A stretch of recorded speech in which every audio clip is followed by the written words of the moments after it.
Working in retail is never easy, especially when you have to deal with a bunch of crazies. Welcome to this episode of Tales from Retail. Our first tale is from Thick Polish Boy.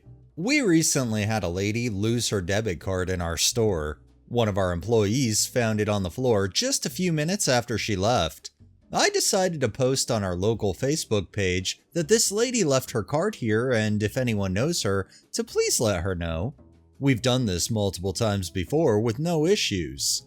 About an hour after I posted this, the store phone rings and I answered.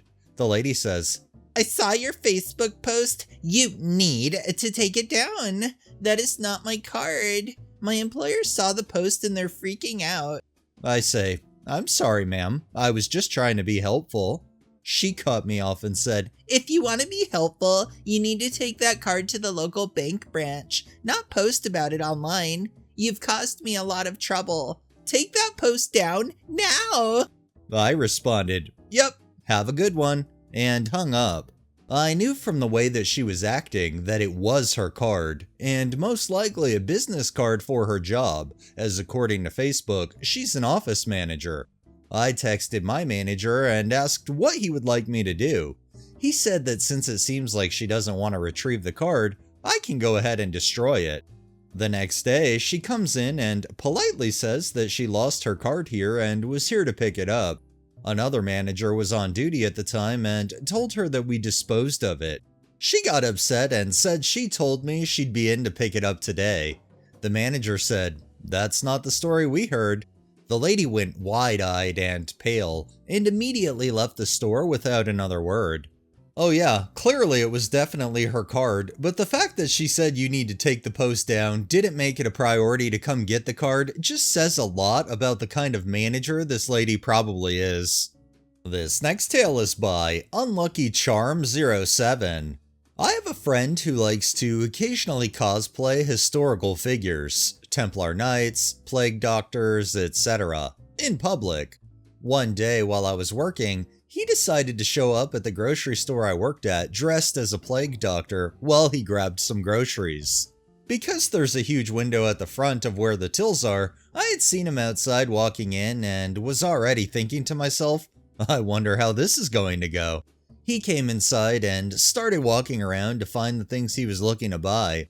I tried to focus on the grocery orders that I was ringing through, but I kept glancing around every now and then between each one to see where he was. He also knew that I was working that day, so he came to my till when he was done. I talked to him for a bit while I scanned his groceries through, joking with him a bit that I didn't think that Plague Doctors ate whatever he was buying. Some other customers who were lining up behind him or passing by looked at him and a couple of them made some friendly remarks to him. After he left, I had a whole bunch of people asking me about him. I wasn't embarrassed by it and I was happy to explain that he is my friend. Finally, when the store quieted down a bit, I had a coworker of mine come over and say, So, did you ask him all the burning questions? I replied, I didn't have to. He's my friend and this isn't the first time he's done that. Then, my coworker told me that apparently my friend had scared the crap out of a customer while he was shopping. The customer was down an aisle, grabbing some stuff off the shelf, when they turned around and saw my friend standing there. They had no idea what to do. My coworker and I laughed about that for a little bit, and I explained to her about the other times where he's cosplayed like that out in public. There was absolutely no judgment from anyone. Overall, it made my day and a lot of other people's days, aside from that person who got scared. I'm certain that it will probably happen again in the future. I really wonder why that one customer got scared unless they were thinking they were in like some kind of Halloween movie and the fucking Plague Doctor is the new Michael Myers or something. I don't really know. Our next tale is from Give You Up Astly.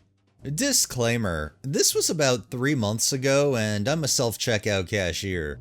So this guy comes up to the self-checkout, scans his stuff, and sees that his item, a pack of 15 grout sponges, is not the right price. Here we go. So I ask him where it was. He says, It was in a bin full of these things and the price listed was lower than what's being showed on the screen. I say, okay, can you go get a picture of that item and the label? Can't Can't you call someone to go check the price? No, I can't. He annoyingly walks back there and gets the right product. He happened to pick up the only pack of 15 grout sponges in a display full of packs of 3, something that is very common because of customers leaving stuff where it shouldn't be, and comes back and starts bitching about how he shouldn't have had to go back and get the item. He then goes to get a soda or something, honestly can't remember what it was, and at that point I was scared this guy was gonna go off on me. And my head cashier walks up to the cash register he was scanning stuff at and clears it, because he was gone for quite a while. He comes back, gets pissed off that his cart is empty because he was gone, and he had to put his item where many people leave their stuff when they don't want it, and starts going off on me and my head cashier, who was there at the time, about how I should have listened better. He was vague as to what he was going to do with the items, and finally finishes. At this point, I'm scared out of my mind and honestly pissed off that I couldn't do anything about it, and my head cashier says that she was going to do something like kick him out, but he finished berating me before she could get the chance. So yeah, I hope that guy never shops at my store again. You gotta love these people who think the self-checkout is their own personal checkout, like they're able to reserve it specifically for them. I mean, what do you expect? If you leave a cart full of shit and then you just walk away, of course people are gonna eventually think it's abandoned and clear it out. Sounds like this guy was just having an all-around bad day. And our final tale is by Shiba Sensei 25. This is from a few years back, but I just remembered it thinking about some stories when I worked in phone retail. It happened one morning when I had been stuck opening our small store by myself due to the second opener running late or something. Unfortunately, it was also a busy morning when I had 6+ people at the door the moment I opened it. Luckily, it wasn't my first rodeo opening by myself, so I set to work getting everyone situated before running the gauntlet of customer service. Luckily, most of them were just there to pay a bill when I got to the third person in line.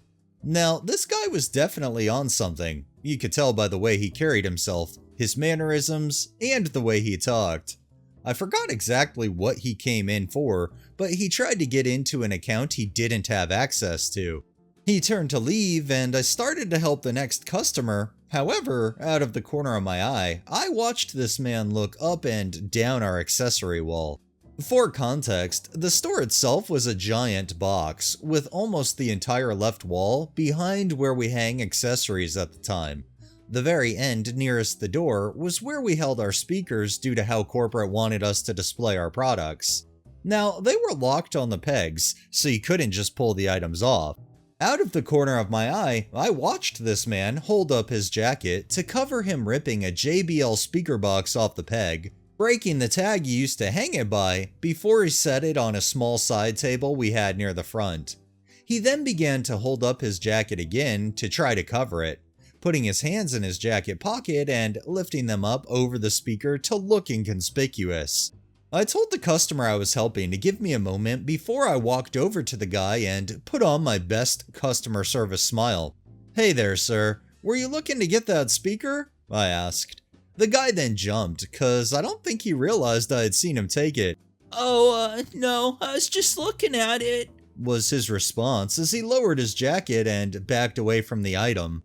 "Oh, alright. Since this seems damaged, I'm just going to put it up front then, if you change your mind," I said, referring to the damage he caused since now we couldn't hang it back on the wall. He looked a bit defeated and then walked out. I later told my awesome supervisor who was on the close shift and watched the cameras. You could clearly see him look back at me while I was helping the customer to see if I wasn't paying attention to try to rip the speaker off the wall. We had a good laugh at it. It's always fantastic when a thief gets caught in the act, especially in a case like this where they were like a deer in headlights. They just didn't stand a chance because they knew they had been caught and didn't have a way to get out of it, outside of pretend like they weren't doing what they were doing in the first place. Thieves really suck.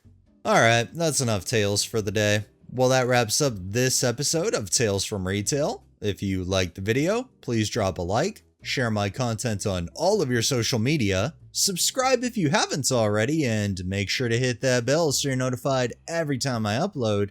and drop a comment down below.